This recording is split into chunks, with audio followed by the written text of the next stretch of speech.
Welcome everyone to today's Edison Electric Institute webinar, a conversation on a brief history of a perfect future, imagining and inventing the world by 2050. My name is Alekia Malavarapu and I'm an analyst for international programs at EEI. Today's session is part of our virtual conversation series, where we sit down with global experts and discuss the issues affecting our industry. We are honored to welcome the author of A Brief History of a Perfect Future, Inventing the World We Can Proudly Leave Our Kids by 2050, Chunka Mui, Paul Carroll, and Tim Andrews to EEI to share insights from their latest book and help us imagine the technological capabilities available by 2050. They will be joined in conversation by Dr. Lawrence Jones, Vice President for International Programs at EEI. Throughout the session, please feel free to ask questions using the chat feature. Lawrence will aim to incorporate as many of them as possible into the conversation.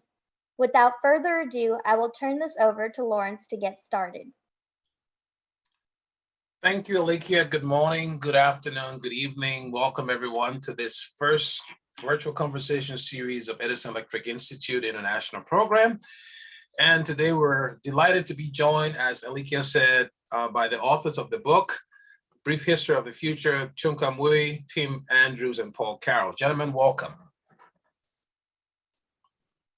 Great to be here. Thanks. Well, Hi, Lawrence. Thanks. How you guys doing? So great. So with COP26 behind us and 2050 before us, and with all the other forces affecting the world today, from climate change, geopolitics, inequality, technological advances, it was clear to me and to my team that as we're thinking about 2022, the focus is going to be on implementation, what comes after Glasgow. As we prepare the events for this 2022 spring, winter spring season, if you may, we thought, what would be the best way to start? And in December, someone on my team gave me a book, and I read the book, A Brief History of a Perfect Future, and I said, it had to be it. That's the book. Thanks, Paul. And so we're going to have a conversation about this today. How to invent the world we can probably leave our kids was the question in the subtitle. And in the sort of initial part of the book, you talk about another question was, what if instead of trying to predict the future, we could just pick one future and try to invent it? A lot of the book deals with what I call the power of imagination. And so you guys have helped us with this concept of perfect futures, which we'll talk about. And I think it's an optimistic book. I've seen a lot of books, read a lot of books on the future and climate change and some of these other issues. Many of them seem pretty, I would say, pretty pessimistic to some extent. So let's kick things off to start with. Before I do that, let me just say to the audience, thanks to Paul, Tim, and Chunka. The first 100 people to register today or to get online today will get a free copy of the e-version of the book. So thanks, guys, for that generosity. So let's start. How did this book come about? Who wants to start? Tell us, how did you guys come about writing this book? Chunka, do you want to tell the taxi story? I'll let you do it, Paul. So obviously we've been working together on certain things, including going back to our days at Diamond together, where the consulting firm really pioneered the idea of digital strategy back in the early to mid 1990s, and then had done various strains of work, some together, some apart. And I, in particular, have been noodling on this idea of what we call the laws of zero in the book. It just seemed like there was a profusion of resources that were going to be available to us. We'd all seen it with Moore's Law, which, among other things, I had been involved in covering during my days as a reporter at the Wall Street Journal. But it had occurred to me that there were other things that were following that sort of exponential curve down. Communications was an obvious one because our phones are basically just little, these days, not so little computers. The same was true for information. Chunk and I had done a book together at one point on the idea that, among other things, cameras were going to be everywhere. And once you have a camera everywhere, a sensor everywhere, you have satellites, you have stuff inside our bodies, you basically can have information available for free. A breakthrough idea for me came with energy, when I started reading about how the cost curves for certain forms of energy were heading toward zero, solar, wind in particular, but other forms potentially as well. And once you have energy, you can do almost anything. In particular, you can have water. So, and then Chunka and I had also done a separate book on driverless cars together. So in some ways, you could think about transportation as being a free resource as well. Genomics is another one that was sort of added late. That was a particular interest of Tim's, but is something that we added to the mix because that clearly was headed toward zero in terms of cost. You know, it cost billions of dollars the first time you sequenced a human genome. Now the cost is about $600. It's headed toward $100 soon, and you'll have an app on your phone before too long that actually can do the sequencing. So that's a long way of saying that there were all these costs headed towards zero. Chunka can get more into this, but he separately was sort of thinking about inventing the future. And he and I were doing some work together and had a conversation with some very senior executives where we were kind of frustrated because they weren't getting the idea of the possibilities for the future. So we're in a taxi in Detroit headed to the airport, and Chunka basically says, screw it, let's stop messing around. Let's help these guys understand how they can invent the future. So that's my story, and I'm sticking to it. Well, great. We're going to come I think back. I was a little more eloquent than screw it, but other than that, that's right. We'll get back to that. I just want to, before we dig into the book and get into the laws of zeros, because I want to talk about a few of them. I'm trying to get the audience to know you guys, and one of the things, you have different backgrounds. Paul, journalist, Wall Street Journal, and Chunka, futurist, and Tim, system thinker. So tell me, how is it working together? Writing a book with such a broad range of topics. Tell me about the dynamics of the two of you guys working together, just in case some others would like to write books in collaboration with others. Tell us about the collaboration. How did it go? Well, we had the good fortune of knowing each other for decades. I think Tim and I worked together first in the early 90s, and Paul and I after that. And then at one point, the three of us worked together as well at the same firm. So there's a lot of trust in writing, and we developed that trust. And also, it's great to write with friends. So it was actually, it always takes longer than you think it's going to take, even if you know it's going to take longer than you think it takes. I saw that line from Paul. But you plow your way through it, and the collaboration makes it better. I mean, each one of us, I think, are fairly well seasoned and well experienced in a number of these areas, but together it was a great team. Yeah, one of the things. Yeah, I would agree. Yeah, go ahead, Tim. I would agree. It was fun. I sort of joined in a little later when Chunka and Paul and I ran into each other doing some work for Booz Allen, where I work now. And but it was a lot of fun, and really stretched us a lot to try, as Chunka said, it takes much longer than you think to get these things into succinct words. I think the original quote goes all the way back to Voltaire, who said, "I'd write less if I had the time." Very hard, and it was great to pass things among the three of us. I think it did make the outcome better at the end of the day, because we do have different perspectives. I agree. I will tell you, though, that people often ask me, or often tell me they want to write a book, and I say, no, you don't. You want to have written a book. There's a difference. Interesting. So normally when you want to have these interviews with different authors and other global leaders, I always tell them, what are the three takeaways? But because you guys have three, I'm going to ask each of you to give one key takeaway from the book. If someone's listening and haven't read the book, when they do pick up the book, what is the one key message or one important thing you would like for them to take away? Let's start with Tim, and then we go to Chunka and then Paul.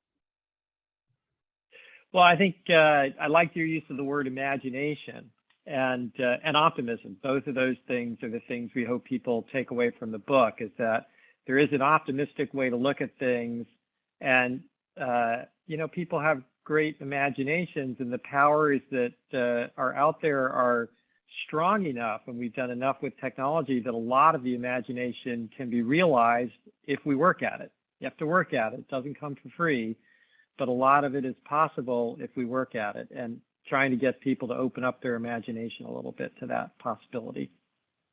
Chunka, what about you?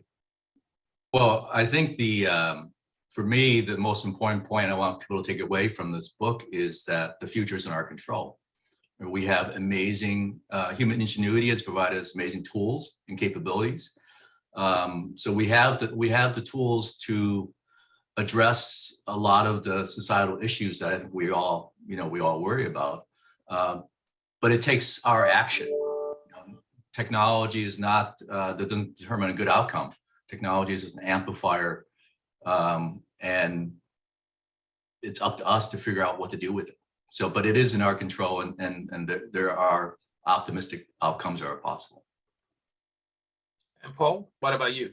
So I certainly agree with those two. I suppose the one thing that I'd add is that I hope people come to understand the power of story. I think as a tool that we describe in the book, these future histories, if you can take this sort of imagination, project yourself into the future, and then tell a story, you can understand better what the issues are, and you can understand what you need to do to get to the future you want and avoid the futures you don't want. So the book subtitle is Inventing the World We Can Proudly Leave Our Kids by 2050, and I emphasize proudly. Now, I know, Paul, in the acknowledgement, you all write that your kids really lean in on you. And so I'd like you all just to let us understand the dynamic with your kids. I know, Paul, you got a text from your daughter.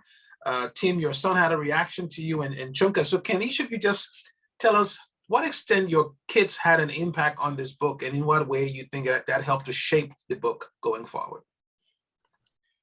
So in my case, it certainly did. I have two daughters who are almost 28 and 25. The older one is an aspiring writer. So she actually edited the book pretty heavily. The younger one is one of these kids who, graduating from college about 3.5 years ago, was so mad at the world that she decided she was going to become a lawyer and try to fix it. So she actually started a job last week as a lawyer in Washington, D.C., working with low-income housing. So yeah, they were very much talking about how you write about all this stuff. You, Chunk, and Tim are doing cool things. So fix it. Don't leave me something that's screwed up. And don't just be passive, but actually, really lean into what is possible to do. Tim, your son? Yes, I have two sons in their 30s, and both of them, it reminds me actually to a certain extent, as it does for most kids, of when we were growing up, because I'm a kid of the 60s to a certain extent, and 70s, and we were fed up. We were really fed up with the older generation at that point. It led to a lot of violent protests and all sorts of things that weren't great at the time, but changed a lot. And I sense the same kind of thing in this generation that my children are part of, is they're fed up right now that we're stealing their future, if you will, and they want us to do something about it. They evidenced by the things they said, we're worried about Social Security, and they're worried about whether the planet's going to be here or not. And it's legitimate, and they worry about every piece of plastic we use going into the ocean, and every time somebody pumps another gallon of gas and the carbon emissions going into the air. So they're angry, I think, a little bit angry right now at the older generation for not doing more and encouraging us to do more. And Chunka, your daughter, she had an impact on you, I know. my daughter Zoe, one day commented to me when she saw that the reference to me as a futurist. She said, "Futurist, huh? I hope you don't mess up my future." And she was talking very seriously. And 2050 seems like such a long way away, and we use it as a marker for a lot of things. I mean, certainly we talk about 2050 in the context of climate, and we talk about 2050 in terms of a lot of technology predictions. For me, 2050 has a more personal aspect. I have two kids. My daughter is always the younger of the two. In 2050, she's going to be the same age I was when she was born. right? I can easily imagine her at that age.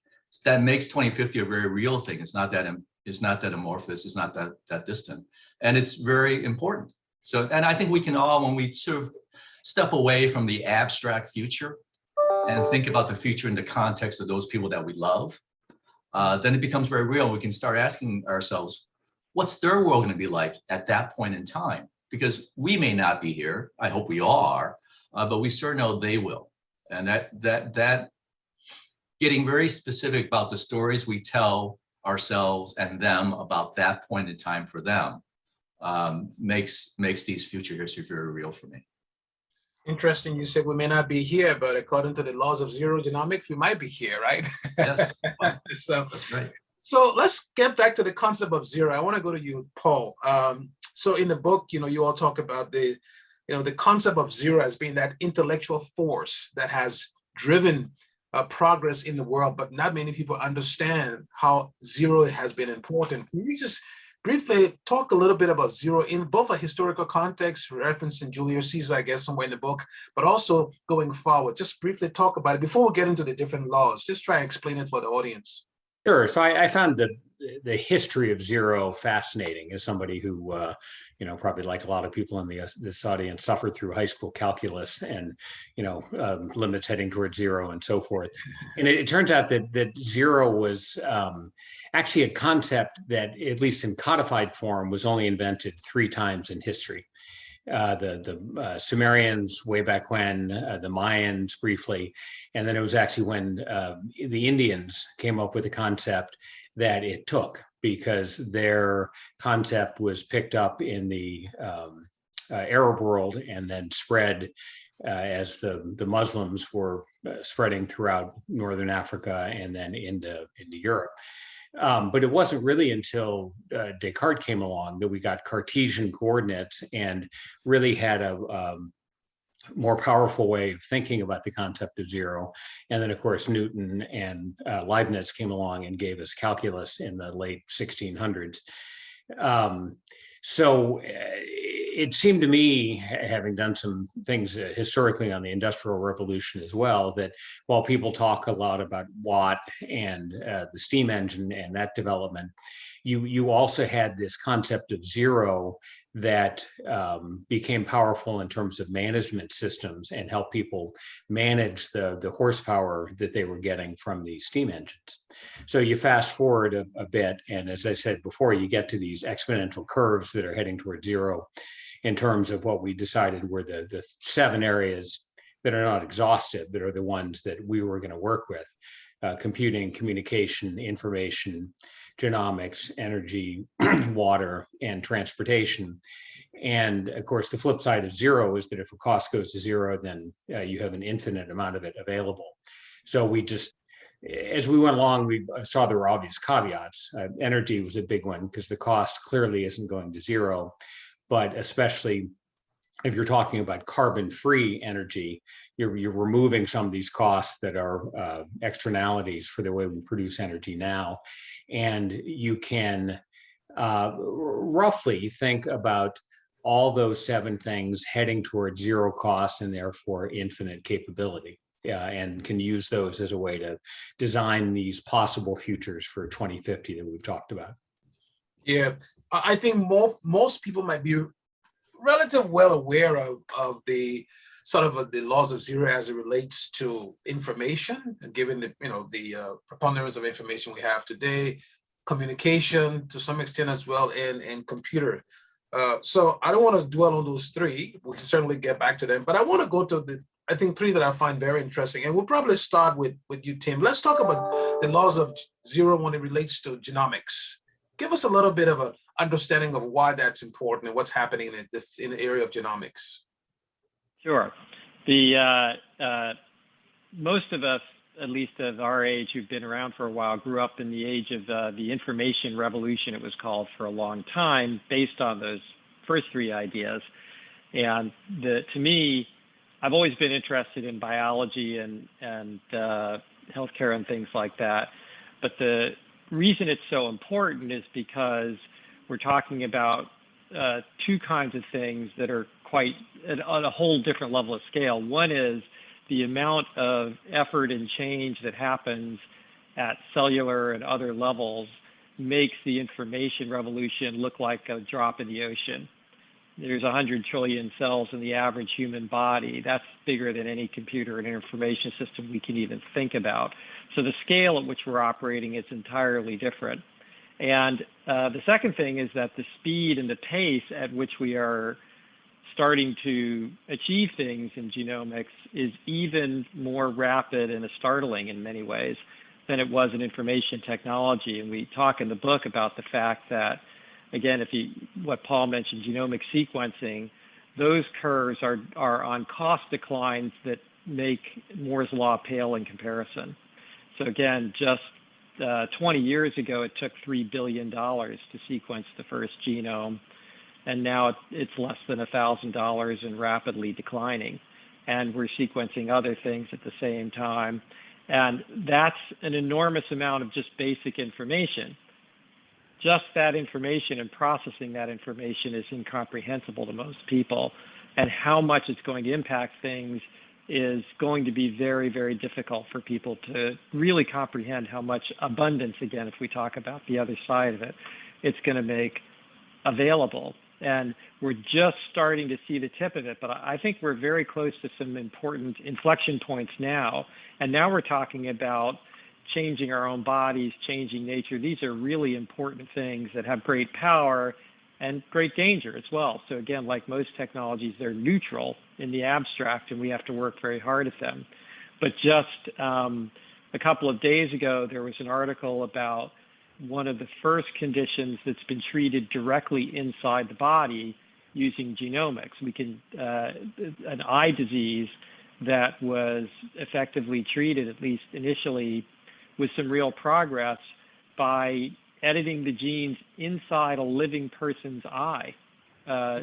That's never been done before, and that's an enormous change in the way we think about how we can help ourselves stay healthy. And that's going to make an enormous difference in how we think about our lives, I think. So this is a really huge change, both in technology and in the way we think about what it means to be alive and how we keep ourselves healthy. Interesting. We'll come back to that when we'll talk about some of the sort of a future histories you've described with some of the different scenarios. Chunka, let's talk about transportation, something I know you're deeply involved with. Let's talk about how you see the laws of zero on transportation operating, if you may. Well, transportation, one of those things where obviously we're not going to get to zero in terms of cost, but from a relative standpoint, I mean, we're following the same magical cost curves in terms of transportation as we think about the use of information technology. On top of that, we spent a lot of time in the book talking about autonomous vehicles and how autonomous vehicles, when you take the labor costs out and it enables lots of different form factors, will drive down the cost of transportation as well. So it's one of those building blocks of sort of future society that we think we will collectively be able to employ enormous resources. And we know historically that whenever you have a large quantitative drop in transportation costs, you have a qualitative difference in terms of the kinds of solutions that you can build. Mm-hmm. Yeah.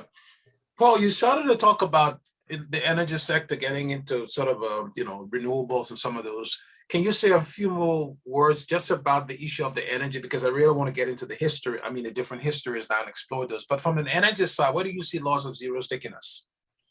So I think we're starting to see this issue with some of the conversation about the grid that's been coming to the fore here over the last year or so. But I think that with energy, you get this profusion of energy. I mean, with solar, I did a project at the Department of Energy back in 2010, and I'd have to look at the exact numbers, but we're down by a factor of 10 at least, and probably more in terms of the cost of solar panels just since then. And there's no particular end in sight. I mean, you're getting solar designed into windows, so that kind of thing is going to become ubiquitous. Roof tiles, people are even talking about paint and so forth. So solar is something that will be extremely cheap and carbon-free and everywhere. Turbines are going sort of a different direction because you're getting these massive offshore wind farms that people are talking about, as well as wind farms online. There are also some smaller form factors. There's actually something that doesn't really even look like a turbine, but that still is turned by wind that you could stick in your backyard and power much of your house with. So there's sort of that side, but then the grid side is the side that I think is really important to start addressing now, because in the future, we will have these massively available carbon-free sources.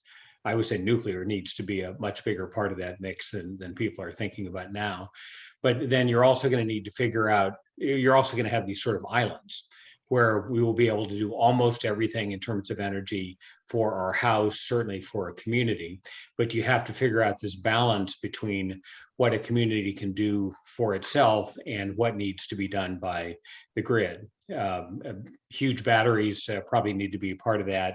That's something where you need a little technological magic to happen, because the progress on batteries is not nearly as fast as it has on say solar and wind. But you need to be sort of planning for these futures now so that you can allow for this mix of localized power generation and whatever sort of backup needs to be available from the grid. Yeah. Lawrence, if I might, I mean, I think Paul's point here about the implication of these changes in core capabilities on the infrastructures is a key point. And it's true for genomics, it's true for transportation, it's true for electricity, right? We have these core capabilities that are increasing at an exponential rate.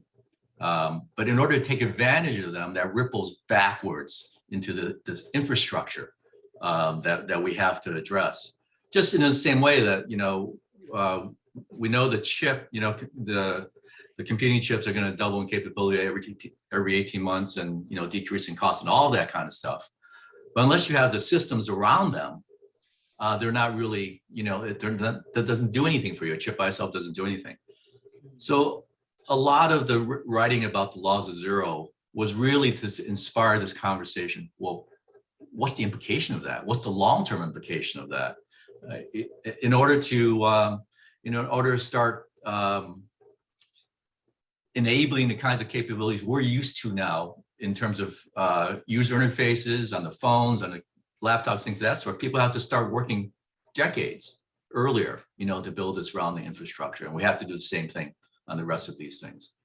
And I wanted to say that just to interject a point that a lot of what we write in the book, and I hope the readers, your participants will get a chance to read, is about these magical points in capability.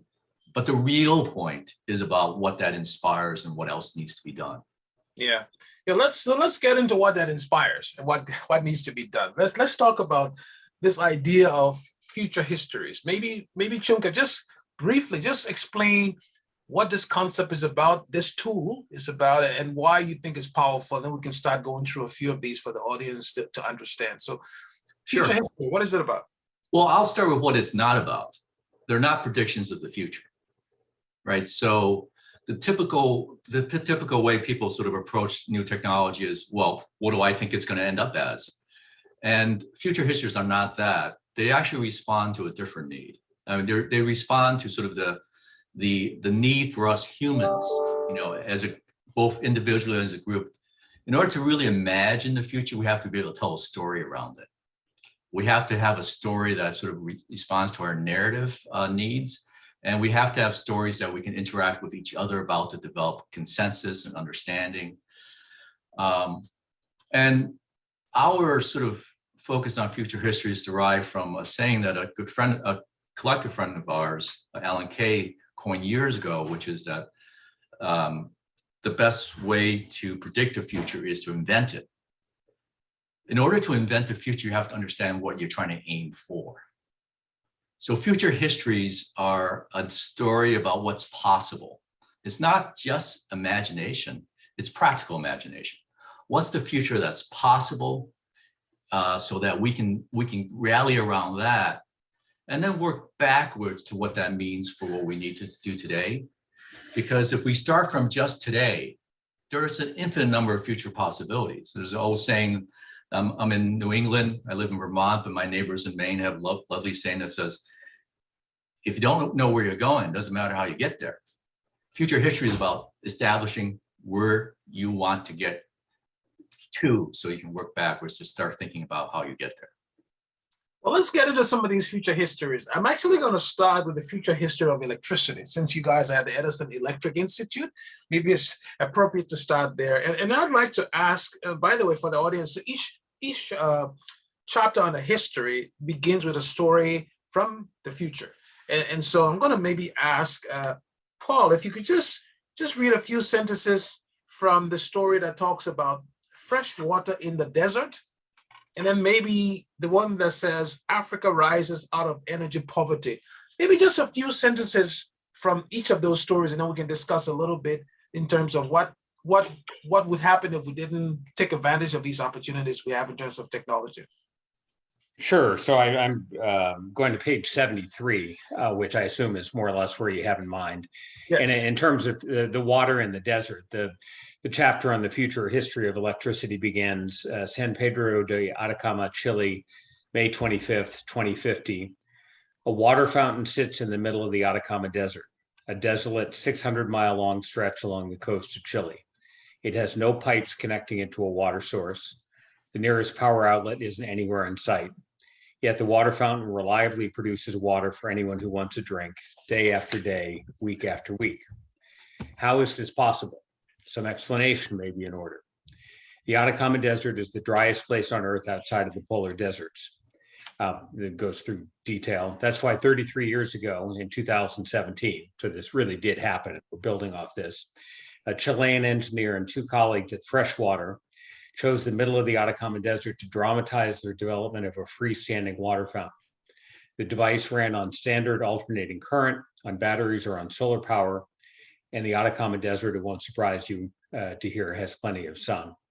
And we go through details about the implications for Chile. About 40,000 Chilean communities, mostly in rural areas, have no access as of 2020 to surface or groundwater supplies, and had to rely on transported water. So you can imagine how this sort of thing, if you can really make it available, would have a transforming capability. And then from there, we go into some things that are actually theoretically possible now and will become easier in the future, so that you literally could have something sitting outside your doorstep that would be siphoning water out of the air. And maybe for some purposes, you would still use the potentially less sanitary water available through a system for the toilet and so forth, but you would use the fresh water in other ways. And it would not only save a lot of lives. The line is that plumbers have saved more lives than doctors. So if you can get people clean, fresh water, the impact would be enormous. There also are lots of communities where people, especially women and children, wind up spending a huge chunk of their day going to a well, fetching water, and bringing it back. And all that time would be freed as well for people to do other more productive things rather than just focusing on water. So is that the sort of summary you were looking for as a start? Absolutely, that's it. And one of the interesting factoids, which I didn't know, by the way, when you write Earth's atmosphere contains 13 trillion tons of water in the form of clouds, fog, and water vapor, which is 6 times as much water as the world's rivers. And I think that's an interesting fact in terms of how we can leverage the technology you're talking about. And then, so maybe you can read something also from the future you described. A very interesting story from Addis Ababa, Ethiopia, February 14, 2050. Can you talk about that future, if you may? Oh, sure. This actually is a personal thing to me. I spent some time in Ethiopia in the early 1990s. So I have some baseline for experience of what it was like there. And there actually is a young man I sponsor there whose first name is Beniyam. I changed his last name, so it's not a real person, but I'm sort of imagining what the future might be for this young man who I helped support in Ethiopia. So yeah, the description there is of him as a high school teacher. He's now at some elevation of about 8,000 feet. He has a small wind turbine on the roof of his 10-unit building. He can on his patio collect 4 liters of water that his electricity powered condenser would pull out of the air during the day. He relies on the town's water system for use in his toilet and shower, but for safety's sake, he uses the pure water from the condenser for drinking, cooking, and brushing his teeth. The condenser only costs him pennies a day, and after all, by this point, the economy is thriving. And the story there is we're sort of imagining what happens when you have first a wind turbine set up in the middle of town to provide power to an area that did not have power. I mean, when I was in Ethiopia, I spent some time in Eritrea, and we would have electricity for 1 hour a day in this reasonably nice hotel in Asmara where we were staying. But if you have the wind turbine, you can get started, get people some electricity that lets them buy some appliances that makes them more productive. Then you start incorporating solar power. You start to sort of build the grid from there. And then eventually in this town, I'm imagining about 45 miles outside of Addis Ababa, you could then connect it to the grid. So it builds on itself. That's part of this idea of trying to imagine not just what the future conceivably would look like, but kind of how you start to get there from here by having one good thing happen and then creating a virtuous circle rather than a vicious one.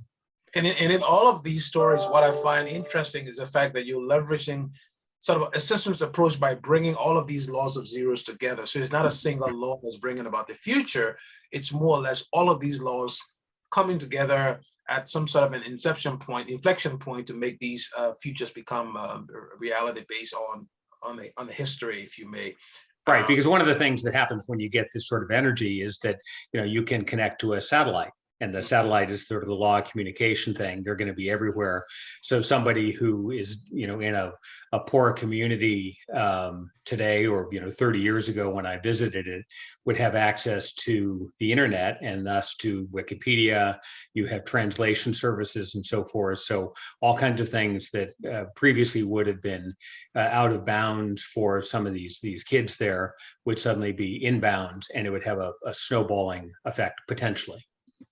Okay, well, before we come to the topic of climate change, because there is a history of climate, we'll get to that later. But I want to go to healthcare, and because there are 2 stories there from the future that I want Tim to talk about. The first one, which is actually topical today, is the title "No More Pandemics," and that's in Washington D.C., July 7, 2050.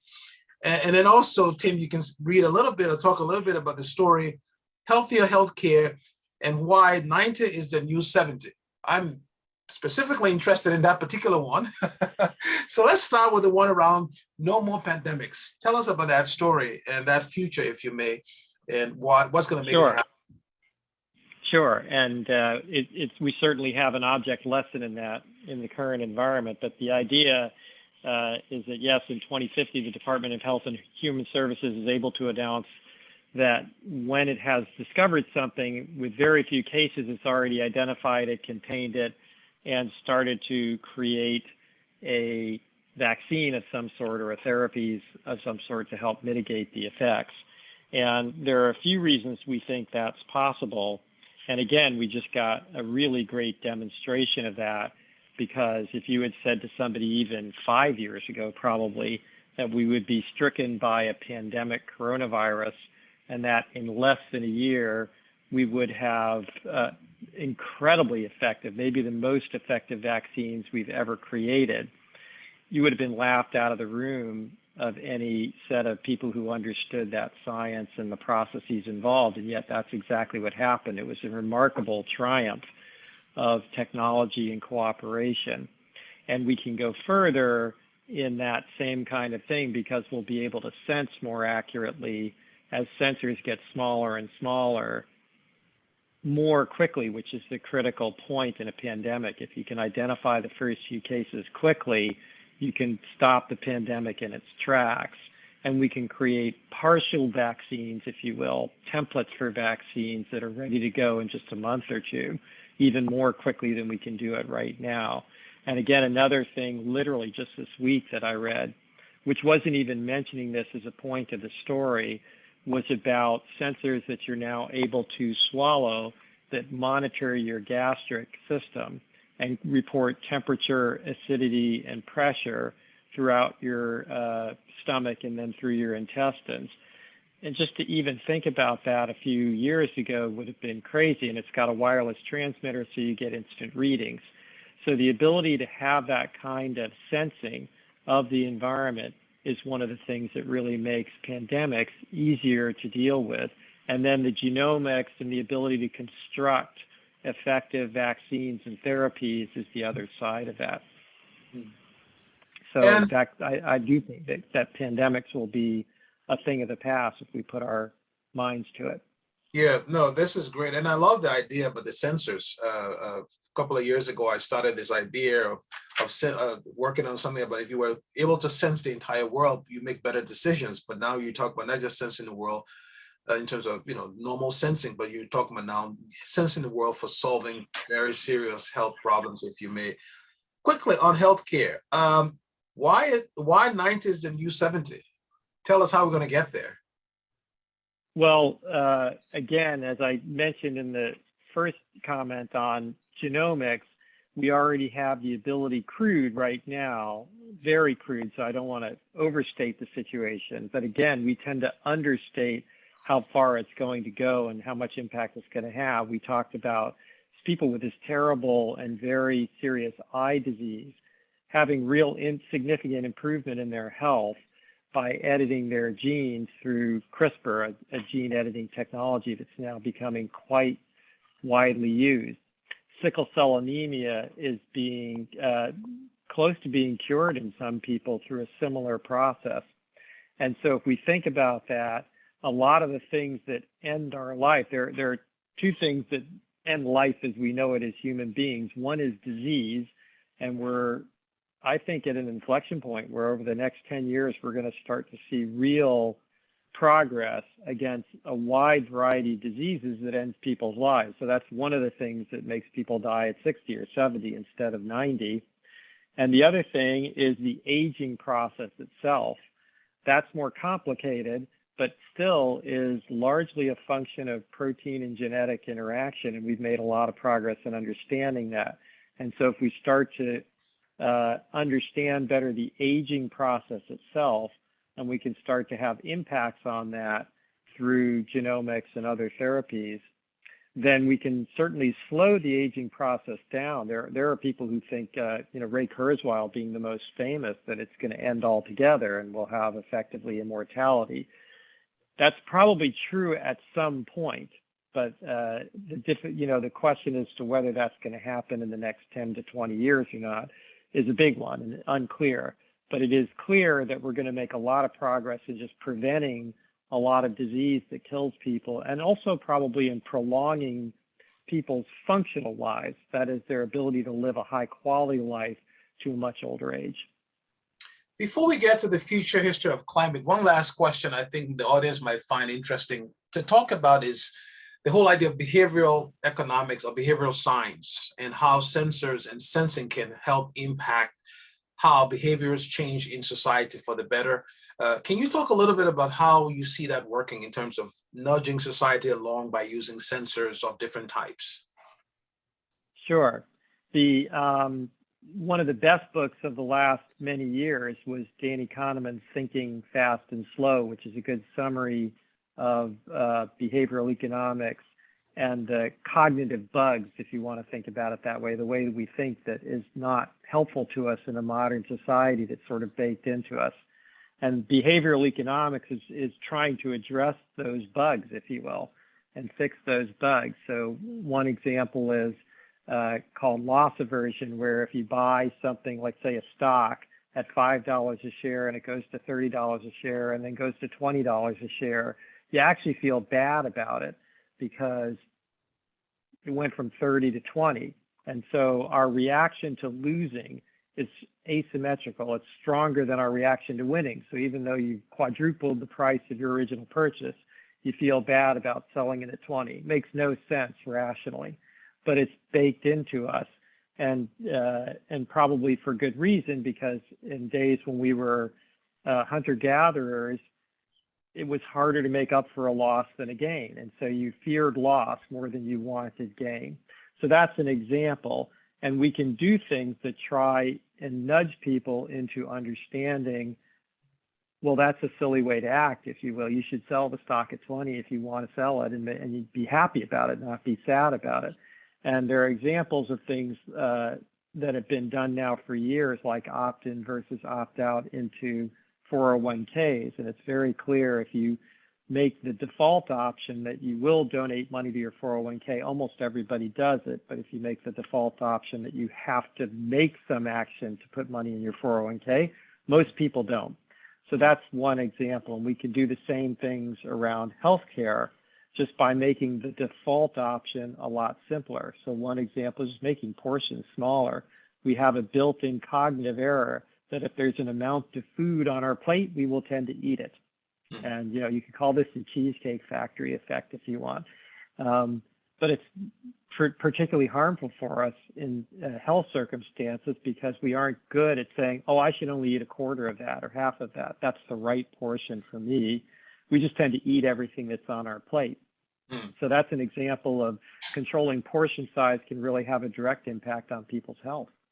Yeah, and I think at some point there may be a need for what I would call the anti-nudge. And I say that because I was watching something yesterday where a guy went into a store to purchase one thing, and he came up purchasing, instead of buying something that was going to cost $10, he ended up buying things that cost $250, right?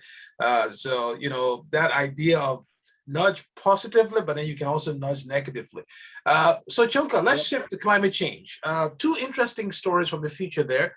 Can you just tell us a little bit about them? Maybe read, little sections from the one of the model city that shaped climate hope. And then the one I really found interesting was the one about saving billions, making trillions with climate solutions. Can you just give us an idea of both stories? Sure, I'll give it a shot.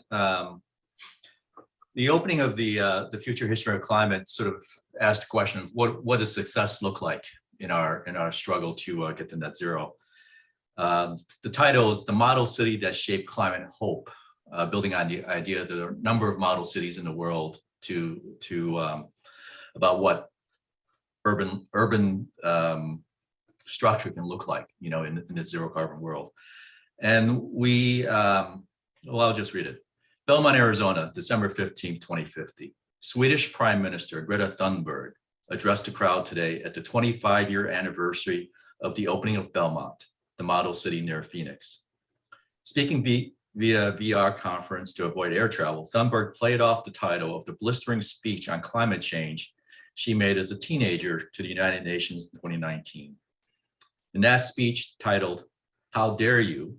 Thunberg reprimanded politicians. She said, "You have stolen my dreams and my childhood with your empty words about reversing climate change while whole entire ecosystems are collapsing.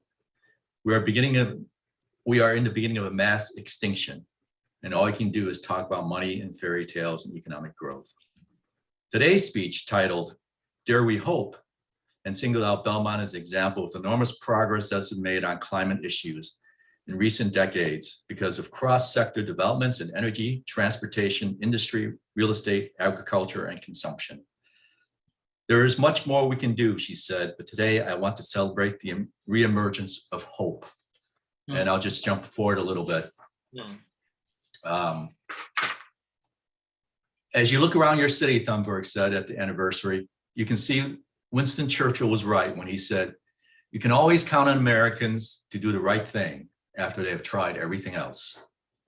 America got off to a slow start on climate change and led the world in science deniers, but the country recognized the power of the laws of zero and has now led progress around the world for many years.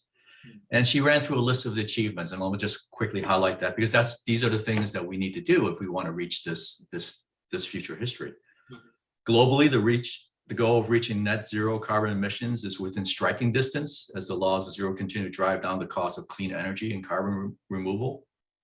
Economies have become much more efficient. That energy intensity has declined by between 50 and 75% in all countries around the globe. Traditional fossil fuel companies long ago realized that their business had become unattractive. Large investors such as pension funds, insurance companies, and endowments and sovereign wealth funds pulled out of the companies because of the concerns over climate change. Investors and fuel companies shifted their focus towards opportunities in clean, sustainable energy. Governments, especially in the US, yielded to public sentiment to pursue climate-friendly energy policies. The rapid infusion of new energy jobs has completely overwhelmed the loss of jobs in the old energy sector. And finally, measures of equity and health, wealth, happiness have improved globally as the green transition provided a springboard to address poverty in developing countries and structural racism and social injustice in the developed ones. All those are outcomes that we can work back from. It takes a lot of imagination to do what you guys have done in creating these stories. I think they're fascinating in terms of how you've laid them out, especially, tying it to the past, but also putting us in the future and looking how technology is going to evolve as we move forward here. I want to stay on this issue of climate and just move perhaps to the last part of it, which is saving billions, making trillions. Maybe not reading the entire thing, but and both you and Paul can talk about this because it gets into some of the issues related to energy, electricity, and carbon capture. But this idea of saving billions and making trillions, can you talk a little bit about that? I love the story between, Gates Foundation and Elon Musk looking into the year 2050. Well, the one of the messages we try to give in the book is that climate change and making money. I'll be crass about it. Addressing climate change is the biggest money-making opportunity in the history of mankind, right? Because we have to make such a rapid transition. We have to innovate. We have to adopt market products in worldwide markets. So the only reason that Elon Musk is the richest person in the world is not because Tesla is a great car. It's a decent car, but it's because we as consumers and investors know that there has to be a rapid adoption of electric vehicles, and his cars are one of the best choices, right? Tesla accounts for less than 1%, about 1% of global car sales, new car sales. That's tiny, and it's worth more than the rest of the traditional automotive industry combined. So this story talks about how we can save billions of lives, billions of people, and make trillions with climate solutions. So I'll just read quickly some parts of it. Seattle, May 18th, 2050. The Gates Foundation announced today that its endowment has surpassed $1 trillion in assets, even though the foundation has been spending and donating $3 billion a year since its inception in 2006. While the foundation was initially known for its efforts mostly on health-related issues, such as combating malaria and eradicating polio, and while founder Bill Gates earned a great deal of attention in the 2020s for his years of prescient warnings about the sort of pandemic disaster that COVID-19 caused, the recent surge in the foundation's assets was largely because of his work on climate change. In particular, the surge has occurred because Bill Gates and his ex-wife Melinda donated so much of the fortune they based on a series of investments beginning in 2010s that attacked carbon emissions. Those donations have made the foundation a magnet for funding by others who have focused on the same cause. So, Bill Gates, among his many pursuits, has an investment strategy that's in energy that says, I'll invest in companies that can make at least a 1% dent in carbon emissions at scale, right? Their technologies. That is a way of sort of filtering out what can really solve the problem that we face. But it's also a way of sort of saying which innovations can find a huge market. And this story is sort of saying that this is an opportunity for investors and for companies to pursue the biggest markets they'll ever see in their lifetimes by addressing the issues that we have to deal with in climate change.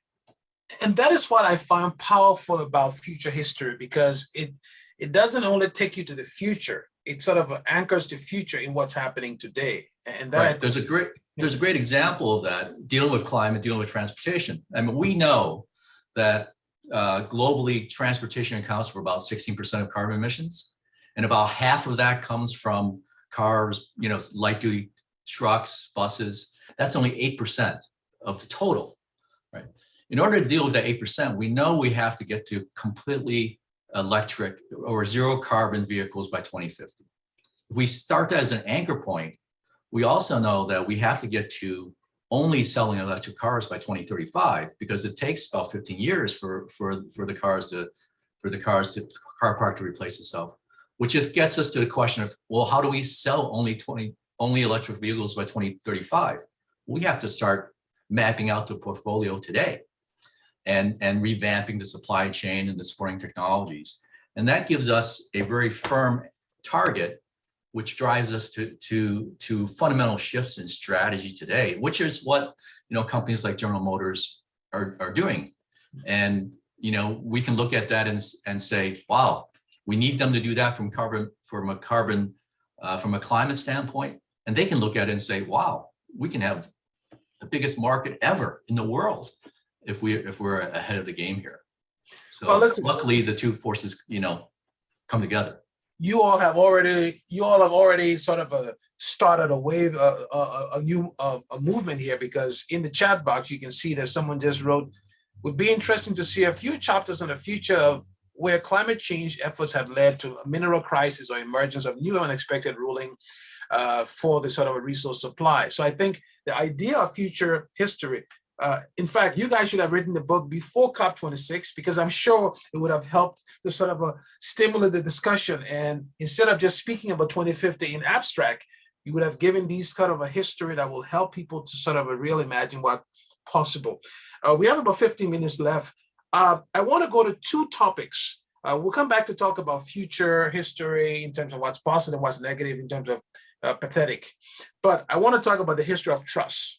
I'm always intrigued by the word trust, and we don't have to read all the different examples there regarding cyber threats, but I just want you, maybe we'll start with Paul, to reflect on what you all wrote here in terms of, we think it'd be crazy if by 2050, we couldn't mostly guarantee trust in our interaction with each other, with government, with the organizations, and with the devices and entities in the cloud.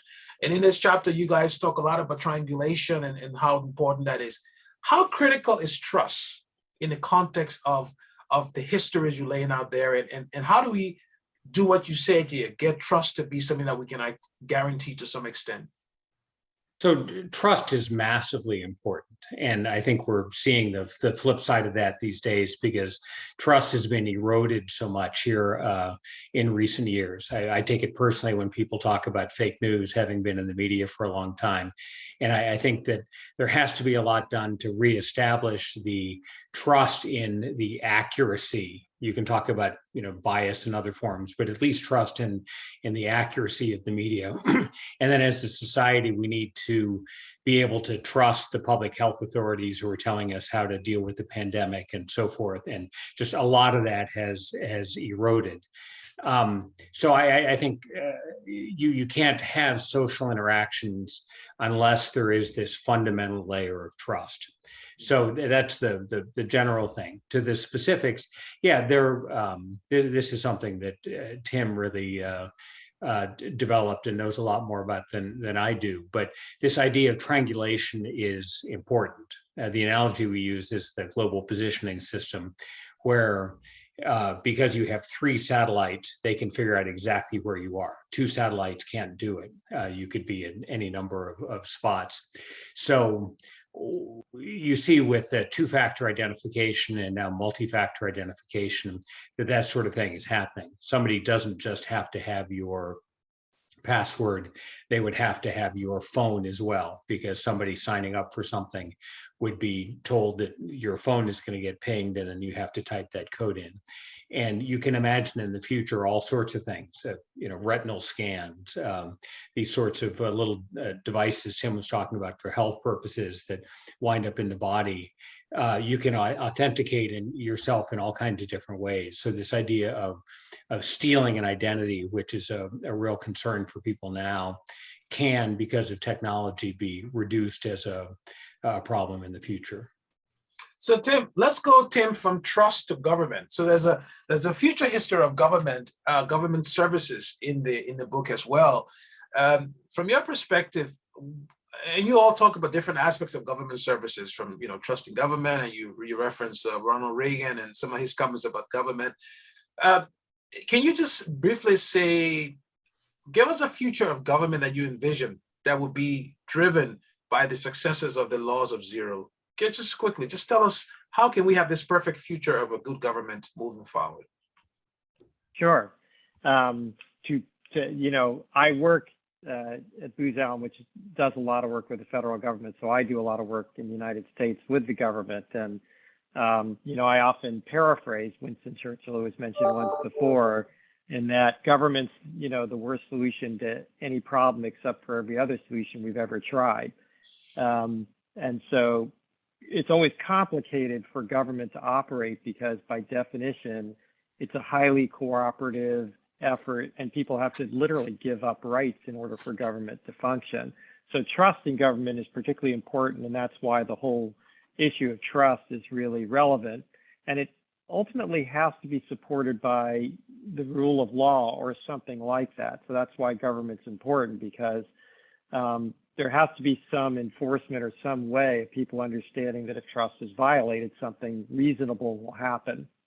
And so government's really important in that context. And then beyond that, there are some services like defense and in most of the world, healthcare and things like that, that really need to be a collective effort.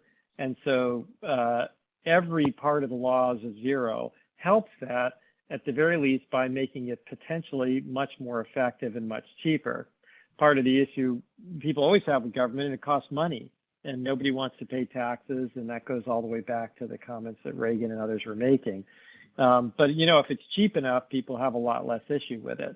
And so that's one way of thinking about how important the laws of zero can be, is they can make it possible for government to just be a lot less of a burden, both economically and in terms of the efforts you have to take. Like, it can automatically do a lot of things for you because it has a lot of technological capability. So that's a really important thing. The other thing is that government really can drive certain things by making actions because it has a lot of impact. So if the government tomorrow says, we're going to go all electric in our entire vehicle fleet, that has an enormous impact on the transportation market. They buy a lot of cars and trucks and other kinds of things. If they said, starting tomorrow, we're not going to buy any energy that isn't renewable, that might not be possible literally because there isn't enough of it. But if they made a statement like that, they can have an enormous influence. And then the last thing is R&D. They can fund R&D and drive certain things that way. Chunka can tell you how important the government was in getting the whole autonomous vehicle process started with a very small investment. So very, very small, highly leveraged investments that are still done today by entities like, there's a division called ARPA-E in the federal government that still does that kind of stuff and gets hundreds of billions of dollars of investment to go in following a few $1 million of their own investment in early stage research in things like renewables and better energy sources. Well, we have about 10 minutes left, and I want to wrap up by focusing on 3 issues here. And thanks again to Paul, who had to jump off, but Tim and Chunka, I'm sure you can handle this. Future perfect, future pathetic. Everything you've said today, the future you lay out, there's nothing guaranteed, right? It can go the other way if we're not careful. So give us, maybe start with you, Chunka. What do we do to avoid future pathetic? Well, first thing we have to do is understand that it's there and it's very real. We spent about 270 pages talking about the future perfect because it's in some ways harder for people to imagine. We spent about 4 pages talking about the future pathetic because it's easy to imagine. You think about technology running amok. You think about, the lack of trust, the lack of privacy, partisanship. All that stuff is easily within reach as well. So the best way of avoiding the future pathetic is to work towards the future perfect. Mm-hmm. Mm-hmm. So one of the things that I like towards the end of the book is the practical thing about jumpstarting the future perfect. Basically, what can we do? And we lay out 3 examples here where it's the role for citizens or for individuals, corporations, and government. I think two here I want to talk about briefly. Let's talk about you've already talked about corporation to some extent, but let's talk about the individual and the government. What needs to happen? Maybe starting with Tim. Let's take the government first. What can the government do to maybe get us to future perfect? And then we'll come back to Chunka and talk about the individual. Sure. Well, as I said before, I think one of the most important things is a focus on research based on future history. So again, I would say government needs to do this future history exercise just like individuals and corporations, because you do have to have a vision of what needs to get done. So in the case of climate change, we really want to look at, well, what kind of things really need to get done in order for us to get there by 2050? And then how can we think about that starting at the very earliest stage with research and development? Paul mentioned earlier that batteries are a big issue, and we need real progress in batteries. So we need real effort on the R&D side, and the government is a logical place to fund that kind of thing. Same thing can be said about healthcare. Again, the object lesson in today's pandemic is if NIH, the National Institute for Health, hadn't funded mRNA vaccine development, actually it wasn't even vaccine development, it's just mRNA research, starting over a decade ago, we would not have had the success we had in developing the COVID vaccines. So those kind of things have real impact. And then as I was saying, the impact of trying new approaches and making impact in the markets and catalyzing the markets is very important. So moving towards all electric fleets, trying new kinds of multi-year arrangements, because the government tends to do everything year to year, and these things often require multi-year efforts. So there are new kinds of structures, like I mentioned RPE before, new kinds of contracts that can help to really make government more effective and efficient and get to that, towards that future perfect. Chunka, let's talk about the individual, but then also can you maybe just emphasize a little bit the importance of intermediate steps, right? Because 2050 is there, but then in the book, you all talk about the need to have sort of a milestones along the way. And one of the things we see in the discussion today around climate change and some of these other big changes is that the goal is set, but the intermediate steps are missing. So on the individual level, talk a little bit about what can we do as individuals and what kind of milestones should we set as individuals to get to that perfect future? Sure. Well, I mean, the key thing for individuals to remember is that governments and companies are nothing more than collections of individuals. And they're individuals in our various sort of dimensions. We're consumers, we're investors, we're employees, we're executives, we're planners, we're influencers. So, it's very important for us to, as individuals, to have a strong sense for that slice of the future where we have both strong interest and influence. What is that future we're working towards? And what are the things we can do today to influence that long-term outcome? Is the next car you buy going to be an electric vehicle, or is it going to be an internal combustion vehicle? Now, any one person's choice is not going to affect the outcome, but our collective choices matters. The next, where do you want to work? What do you invest in? Do you take issues in environmental policy of a company, into consideration when you choose your investments? There are choices that we individually make that collectively make a difference. Mm-hmm. And going back to just the simple idea that we have to get rid of all internal combustion engines by 2050, which means that we have to buy an electric vehicle by 2035, right? Which means that if we're working in an automotive company, which some of your participants are, what does that automotive company have to do? What do the planners in that company have to do? What do the investors in that company have to do in order to achieve that goal?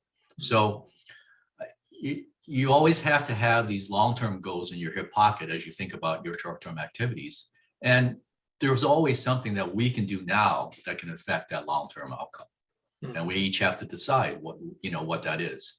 Mm-hmm. I think there's an enormous opportunity here for kids because, looking at the exponential change in the environment, the kinds of massive issues that we work on, tells us as parents and tells them a lot as younger folks, well, what field should they get into? What should they study? what field should they avoid? Those kinds of things. Yeah, and I think the other point you made, and you guys make it in the book, in terms of just not having these intermediate steps, I think it's also important that people recognize that, we have to take these steps, but also we must have milestones to show, the results, right? So metrics are going to be important going forward as we try to achieve these goals. Let's wrap up with one final question for Chunka and Tim. Obviously, laws of zeros would apply across the world. We've had a lot of conversations today about technology. There is obviously inequalities across the globe where you have 1 billion people who today can take advantage of the laws of zeros, and you have another 6 billion who may not. So from your perspective, as we wrap up here, what would you say to not just the younger generation, but even the older generation about embracing future history and practically using it in our day-to-day living? Because I think this book is a book not just for management and leaders. I think it's a book for even high schools. I think it's a book even for kids to read, because it tells you about what's coming. So for the entire world listening, you've now laid a vision, you've given us a tool to go out and invent the world we want. What would you say we should do next as a globe, as a company, as an individual? What would be the closing advice to us as listeners, but also parts of this global community in which we live? Tim, and then Chunka, you get the last word. Well, I think it was Paul who said at the beginning the importance of story, and that's what these future histories are about. And I would encourage people to say, at an individual level, you need to have your own version of this story, your own narrative, because that clarity of understanding what am I really interested in and capable of doing is really important. That's what gets you motivated. It has to be not just our vision, but a shared vision or your vision of what you can contribute and what you can do. And it's easier, I think it's hard for people to think about it because it's so far away, 20 or 30 years, but actually, if you can get that part accomplished, the next steps of saying, well, what has to happen to get halfway there are much easier. If you have a clear route, then planning the route isn't so hard. And as Chunka pointed out, if we just take vehicles, by midway there, we have to get rid of all the internal combustion fuel consumption in the world if we're going to make it by 2050, and maybe even faster, depending upon how much carbon emissions happens between now and then. That's not that far away. And now if you say in 15 years, I have to get rid of all the current cars on the road, you have plenty of work to do starting today. You're going to have to think about, how do I create enough cars to replace them? How do I incentivize people to get those cars off the road? How do I create infrastructure that's needed for this new kind of vehicle system, other forms of transportation? There's just a ton of problems that have to be solved. And pretty soon you'll be looking at things that you're already late on.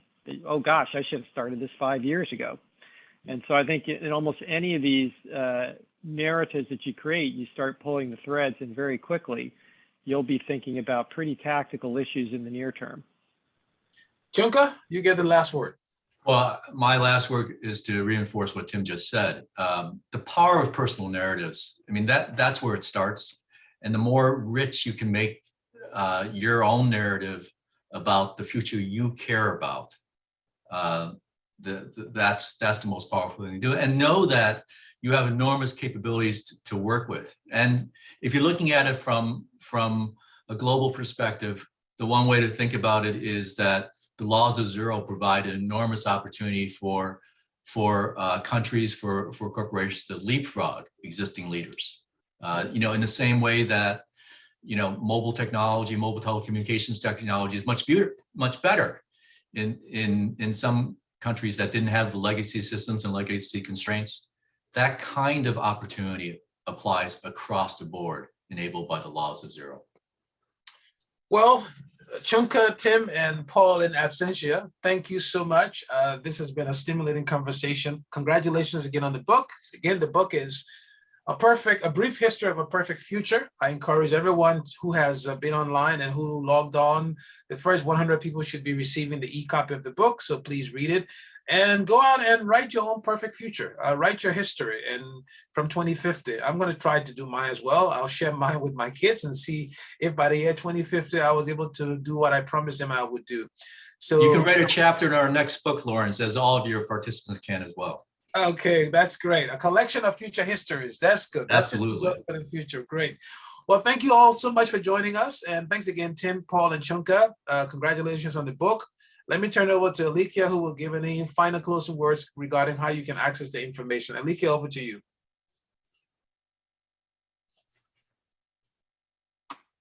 Thank you, Chunka, Paul, and Tim, for joining us today and sharing these insights with us. And thank you, everyone, for joining today's conversation. We will be sending out a recording to all attendees, which will also be shared on our YouTube channel, where you can find recordings from other past virtual conversations and webinars. To continue engaging with EEI international programs and to learn more about other upcoming events, please follow us on Twitter or visit our website.